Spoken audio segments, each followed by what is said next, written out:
brume, mystérieuse, comme un voile entre deux mondes. Tu ne distingues déjà plus la rive que nous avons quittée il y a quelques instants. Il n'y a plus que l'eau noire, sans fin, et le clapotis lourd de ma barque. Tu as franchi le seuil. Tu es sur le Styx. On m'appelle Charon. Les vivants me craignent et les morts me connaissent. Depuis des temps immémoriaux, je suis celui qui guide les âmes sur ce fleuve.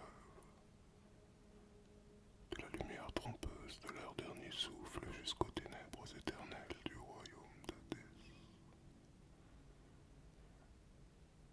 Je sais que tu pensais jusqu'ici que mon nom n'était qu'une légende, une invention des poètes et des anciens. Détrompe-toi. Ce fleuve existe, et toi, voyageur, tu en es désormais le passager.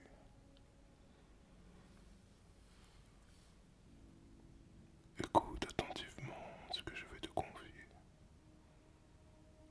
Ce n'est pas pour te flatter, tu sais, mais peu d'humains ont entendu ma voix avant de disparaître dans l'oubli, auquel tous, tôt ou tard, vous êtes condamnés. Le Styx n'est pas seulement un fleuve, c'est un serment, une frontière, une puissance sacrée que même les dieux redoutent. Quiconque jure sur ses eaux et trahit sa parole est frappé d'un châtiment terrible. 9 années d'errance et de silence, privé de tout nectar et de tout plaisir. Sa puissance est absolue. Pour vous autres les mortels, comme pour ceux qui régissent votre existence, les dieux. Au commencement, le Styx tire son nom d'une antique déesse, fille d'océan et de Thétis, qui se dressa aux côtés de Zeus durant la guerre contre les titans qui a ravagé ce monde il y a bien longtemps. En récompense de son engagement aux côtés de Zeus, son fleuve devint l'arme et le lien sacré des dieux. Et depuis ce temps, ses eaux coulent à travers le monde souterrain, celui qui sépare le royaume des vivants de celui des morts. Regarde derrière toi un instant. Vois-tu cette brume se refermer derrière nous? Elle efface ta mémoire, petit à petit, à mesure que nous avançons. Ici, il n'y a ni passé ni avenir, seulement l'éternité du voyage. Je rame, et chaque coup de rame te rapproche d'Hadès, mon maître. Tu l'ignores peut-être, mais nul mort ne peut entrer dans son royaume sans d'abord traverser ce fleuve. Et j'en suis le gardien. Certains disent de moi que je suis un vieillard usé à la barbe hirsute et aux yeux brûlants de fièvre. D'autres me décrivent comme une ombre, sans visage, sans chair, impalpable. La vérité, je suis tout cela, et bien plus encore. Je suis l'écho des milliers d'âmes que j'ai menées au-delà. Et chacune d'entre elles me percevait d'une manière différente.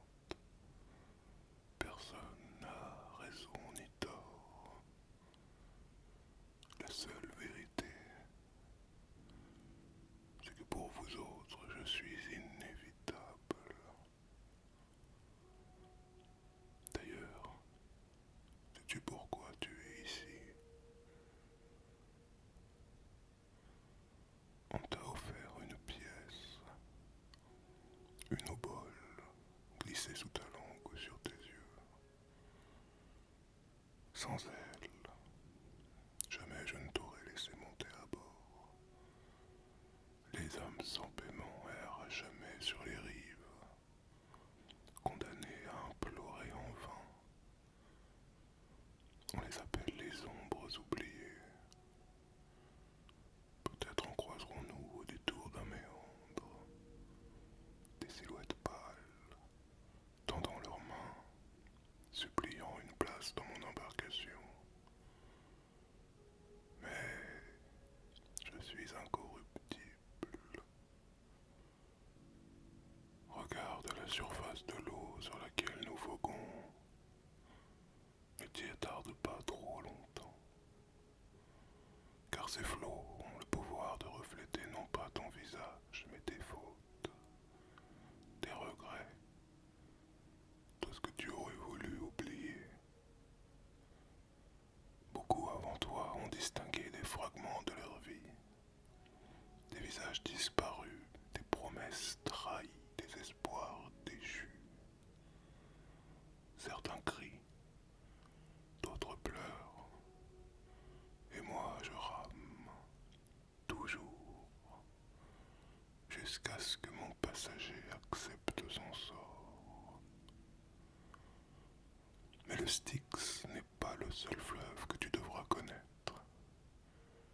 Il est le premier et le plus terrible, car il est celui qui, une fois la traversée accomplie, te déposera sur l'autre rive, changé, sans aucune possibilité de retour en arrière. Lorsque nous serons arrivés, devant toi se dressera le royaume d'Hadès, vaste, silencieux, et gardé par le chien aux trois têtes, Cerbère. Mais patience, voyageurs, nous y serons bien assez tôt.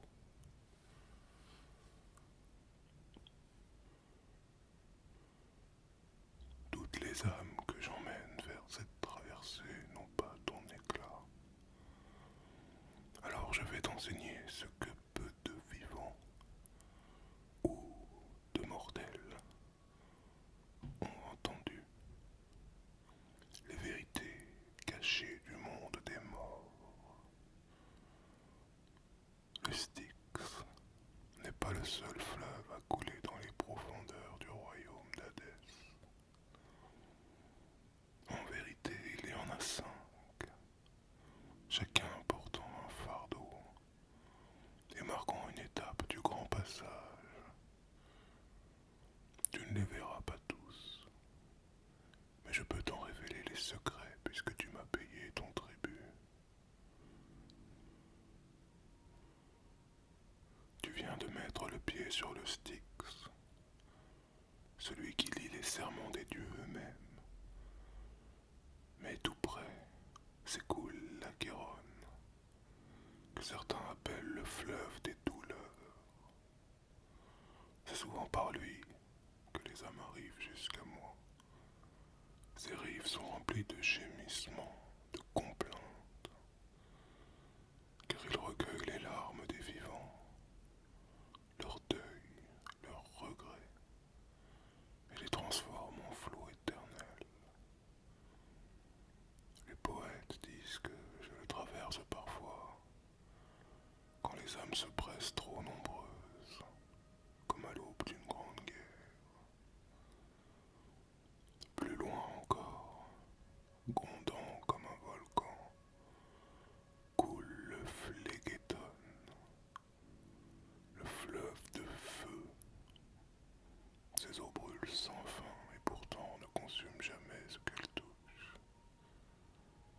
C'est là que sont purifiées les âmes marquées par la violence,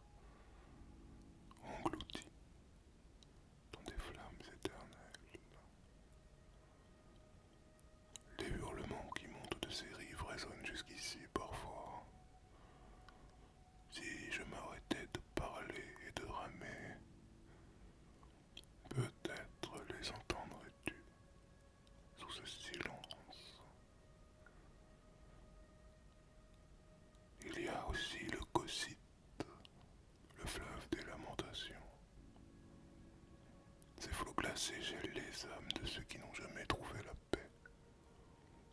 Ils errent le long de ces berges, hurlant leur désespoir dans une langue que nul vivant ne saurait comprendre. Les anciens racontent que son murmure suffit à glacer le cœur le plus courageux. Je l'ai entendu suffisamment pour te dire que je peux t'assurer qu'ils disent vrai. Et enfin, il y a le l'été, le grand oubli.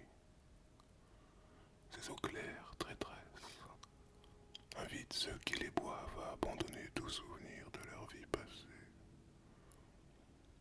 Les mortels y trouvent le repos, mais au prix de leur identité. Les initiés des mystères cherchent parfois ces eaux car l'oubli les libérerait de leur souffrance, mais méfie-toi. Celui qui s'y abreuve disparaît de lui-même, et un homme sans mémoire n'est qu'une ombre. Au fond, voyageur, tous ces fleuves s'entrelacent. Ils forment les veines du royaume souterrain, nourrissent la terre stérile d'Hadès et maintiennent le voile qui sépare les vivants des morts. Et moi, je suis leur témoin, leur passeur, et depuis que le monde est monde, je rame entre ces eaux inlassablement. Bientôt, tu verras ce que nul vivant ne peut contempler. Devant toi se dresseront les rives du royaume sombre d'Hadès. Tes yeux distingueront d'abord une terre aride, dépourvue d'arbres, de fleurs, de vie. Une terre où seul reste l'ombre. Et il te faudra alors marcher sur un sol qui n'a jamais connu le soleil. Mais fais-moi confiance, voyageur, et jamais ne fais demi-tour. Si tu marches suffisamment, tu entendras un grondement, d'abord lointain, semblable au roulement d'un orage. Puis il se rapprochera, jusqu'à faire trembler l'air autour de toi. Ce bruit voyageur sera celui de Cerbère, le gardien des enfers. Trois têtes, trois gueules béantes, et des yeux rougeoyants comme des braises. Il flairera ton odeur et mesurera ton courage. Mais ne crains rien. Tant que je serai à tes côtés, il ne te dévorera pas. Tu le verras se dresser, immense, et tu sentiras son souffle chaud, chargé de cendres et de mort. Ses crocs s'entrechoqueront, et ses chaînes résonneront comme un glas. Mais il te laissera passer, car tu m'as payé ton dû. Puis, au-delà de Cerbère, tu apercevras les portes d'Hadès qui s'ouvriront lentement, grinçant comme si des siècles de silence pesaient sur leurs gonds. Tu franchiras ce seuil, et de l'autre côté, tu seras accueilli non pas par la clameur, mais par le silence. Un silence épais, profond, qui ne sera troublé que par les murmures lointains des âmes qui t'ont précédé depuis la nuit des temps. Tu rencontreras d'innombrables ombres. Certaines t'ignoreront et auront sans but.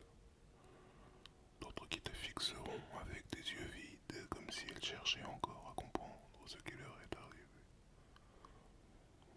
Et tu comprendras alors que tu n'es plus voyageur, mais un habitant de ce monde. Au loin, tu apercevras le palais d'Hadès, sombre, imposant, bâti de pierres noires et de métal froid.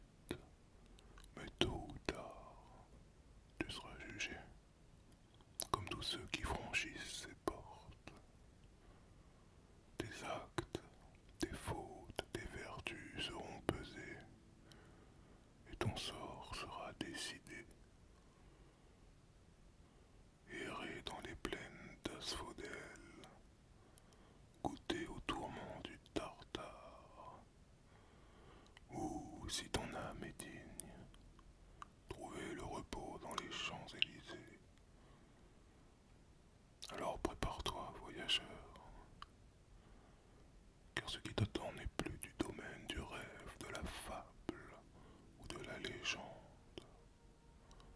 C'est une question d'éternité. Et ton éternité à toi commence maintenant. C'est moi, Charon, qui te mènerai jusqu'à son seuil.